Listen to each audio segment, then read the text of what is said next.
অভিযানের ছবি। প্রথম ব্যারিকেড কিন্তু ভেঙে দিয়েছে এই মুহূর্তে জল কামান। আমরা কি করে খাবো? আমাদের বিচুলিওয়ালা বিচুলি দেয় না, ভুসিওয়ালা ভুসি দেয় না। ও বলে জীবগুলোকে কি খাওয়াবো? অন্তত এবছরটা আমাদের করতে পারতো না, ব্যবসা ছেড়ে দিতাম। আমরা গাইডলাইনকে মানব। আপনি হয় আমাদের কাছে পারবেন না, আমাদের বাঁচাও, সুমন বাবু ফুল আমাকে বাঁচাও। কাছে জিয়ারে বসেছে, তার মধ্যে এত কিছু আইন আমরা মেনে নিতে পারবো না। কলকাতার বিখ্যাত নাখোদা মসজিদের ইমাম মাওলানা মোহাম্মদ শফিক কাশেমি যখন ঘোষণা দিলেন আমরা আর গরুর মাংস খাবো না, ভাবনীয় সাড়া দিলেন পশ্চিমবঙ্গের মুসলিমরা। তারা পুরোপুরি বয়কট করলেন কোরবানির গরুর হাট। আর তাতেই ঘটে গেল রাজনীতির ইতিহাসের অন্যতম বড় এক ভোজবাজি। প্রিয় দর্শক, শিরোনাম দেখেছেন, বুঝতে পেরেছেন ভিডিওটি অত্যন্ত গুরুত্বপূর্ণ। আমরা ব্রেকিং নিউজ, তাজা খবর, আপডেট টপিক আপনাদের মাঝে শেয়ার করি, তাই লাইক করে না টেনে শেষ পর্যন্ত ভিডিওটি দেখতে থাকুন। এই মুহূর্তে আমরা উত্তরকন্যা অভিযানের ছবি আপনাদের সামনে তুলে ধরছি, দেখাচ্ছি। এই মুহূর্তে উত্তরকন্যা পাথর ছুটছে, অন্যদিকে পাথর ছোড়া হচ্ছে। এই মুহূর্তে আমরা দেখানোর চেষ্টা করছি উত্তরকন্যা অভিযানের ছবি।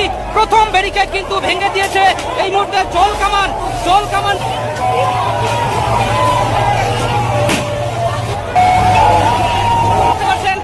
সকলকে কিন্তু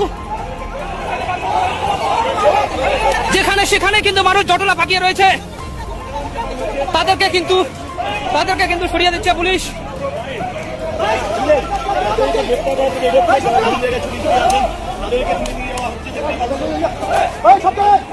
রাস্তার বেশ কয়েক জায়গায় কিন্তু আগুন জ্বলছে, বেশ কয়েক জায়গায় এখনো পর্যন্ত আগুন জ্বলছে।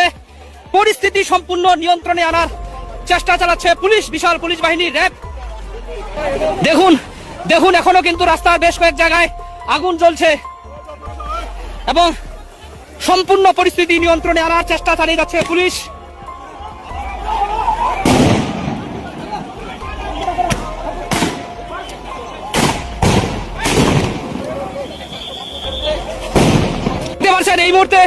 এই মুহূর্তে পুলিশ কর্মীরা কিন্তু আবারও পিছু ধাওয়া করছে, কারণ এই মুহূর্তে 3 বাতি থেকে আমরা সেই ছবি আপনাদের সামনে তুলে ধরছি।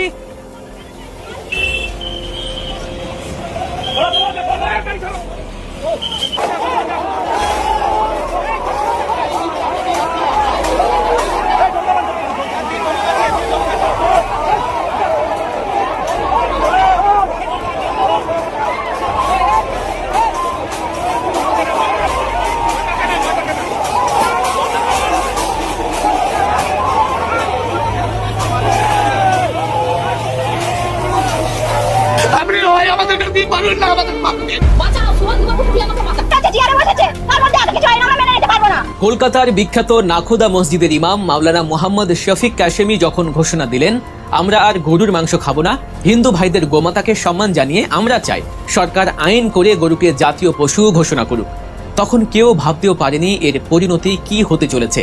ইমাম সাহেবের এই এক ডাকে অভাবনীয় সাড়া দিলেন পশ্চিমবঙ্গের মুসলিমরা। তারা পুরোপুরি বয়কট করলেন কোরবানির গরুর হাট। আর তাতেই ঘটে গেল রাজনীতির ইতিহাসের অন্যতম বড় এক ভোজবাজি। মুসলিমরা গরু কেনা বন্ধ করে দেয়, এখন সেই মুসলিমদের কাছে নিজেদের গরু বেচতে মরিয়া হয়ে উঠেছেন খোদ হিন্দু খামারিরা। দরিদ্র ছাড়া আমাদের বিকল্প কোনো রাস্তা নেই। কুরবানি না করতে পারলে মুসলমানরা জব্দ হয়ে যাবে। আপনার কি মনে হয়? জব্দ আমরাই হচ্ছি, আমাদের মরা ছাড়া কোনো উপায় নেই। মুসলিমদের ফাঁসাতে গিয়ে নিজের পাতা ফাঁদে এবার চরমভাবে ধরা খেয়ে গেলেন পশ্চিমবঙ্গের নতুন মুখ্যমন্ত্রী শুভেন্দু অধিকারী। দর্শক, রাজনীতির ময়দানে কে কখন কার পাতা ফাঁদে পা দেয় তা আগে থেকে বলা মুশকিল, কিন্তু পশ্চিমবঙ্গের রাজনীতিতে এবারের কোরবানির ঈদকে কেন্দ্র করে যা ঘটলো তা রীতিমতো চমকে দেওয়ার মতো। কুরবানি নিয়ে মানুষের বিশাল একটা মুসলমানদের একটা সমস্যা দেখা দিয়েছে। আজকের এই বিশেষ রাজনৈতিক বিশ্লেষণে আমরা দেখব কিভাবে শুধুমাত্র একটি কৌশলী সিদ্ধান্তের মাধ্যমে পশ্চিমবঙ্গের মুসলিমরা পুরো রাজনৈতিক প্রেক্ষাপট পাল্টে দিয়েছেন। শেষ পর্যন্ত আমাদের সাথে থাকুন, কারণ রাজনীতির এই অদ্ভুত বাঁক বদলের শেষে লুকিয়ে আছে এক চরম অর্থনৈতিক বাস্তবতা, যা না দেখলে পুরো বিষয়টি আপনার কাছে অসম্পূর্ণই থেকে যাবে। ঘটনার সূত্রপাত কোরবানির ঈদের ঠিক আগে। পশ্চিমবঙ্গের ক্ষমতাশালী নেতা শুভেন্দু অধিকারী এবং তার দল বিজেপি প্রশাসন রাজ্যে গবাদি পশু জবাইয়ের উপর এক অলিখিত অথচ কঠোর নিষেধাজ্ঞা জারি করে। নিয়ম করা হয়, কোনো গরু বা মহিষ জবাই করতে হলে তার বয়স অন্তত 14 বছর হতে হবে। শুধু তাই নয়, এর জন্য পৌরসভা বা চিকিৎসকের কাছ থেকে ফিটনেস সার্টিফিকেট, এমনকি গরুর বার্থ সার্টিফিকেট দাখিল করতে হবে।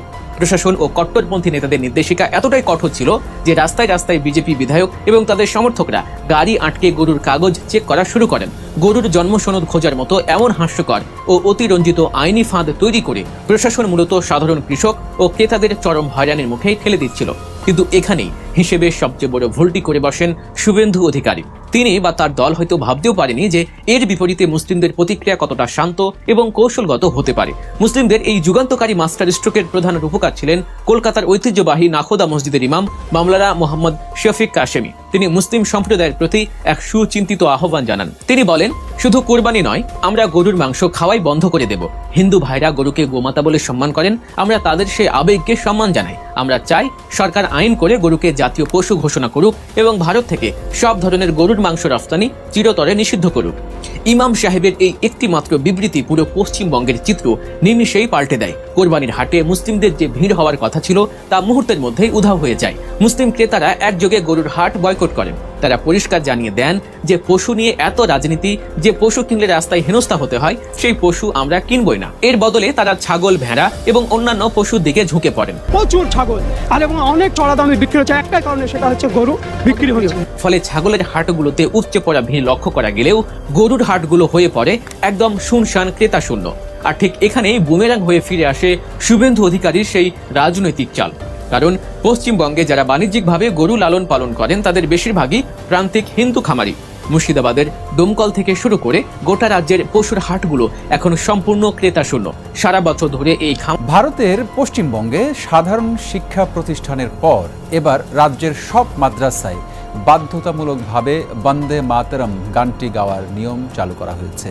মুখ্যমন্ত্রী শুভেন্দু অধিকারীর নেতৃত্বাধীন নতুন বিজেপি সরকার এক প্রশাসনিক আদেশে জানিয়েছে, রাজ্যের সব স্বীকৃত মাদ্রাসায় প্রতিদিন ক্লাস শুরুর আগে এই গানটি গাইতে হবে। এর আগে গত সপ্তাহে একই ধরনের একটি নির্দেশনা জারি করে রাজ্যের সব প্রাথমিক ও মাধ্যমিক বিদ্যালয়ে গানটি গাওয়া বাধ্যতামূলক করা হয়েছিল। আন্তর্জাতিক সংবাদ মাধ্যম এনডিটিভি তাদের প্রতিবেদনে এই তথ্য নিশ্চিত করেছে। রাজ্য সরকারের সংখ্যালঘু বিষয়ক ও মাদ্রাসা শিক্ষা দপ্তরের আওতাধীন মাদ্রাসা অধিদপ্তর থেকে জারি করা সর্বশেষ আদেশে বলা হয়েছে, পশ্চিমবঙ্গের সব স্বীকৃত সরকারি, সহায়তাপ্রাপ্ত এবং বেসরকারি মাদ্রাসার ক্ষেত্রে এই নতুন নিয়ম অবিলম্বে কার্যকর হবে। মূলত চলতি বছরের ফেব্রুয়ারি মাসে ভারতের কেন্দ্রীয় সরকার বন্দে মাতরম গানটিকে দেশটির মূল জাতীয় সঙ্গীত জন গণ মন এর সমমর্যাদা প্রদান করে।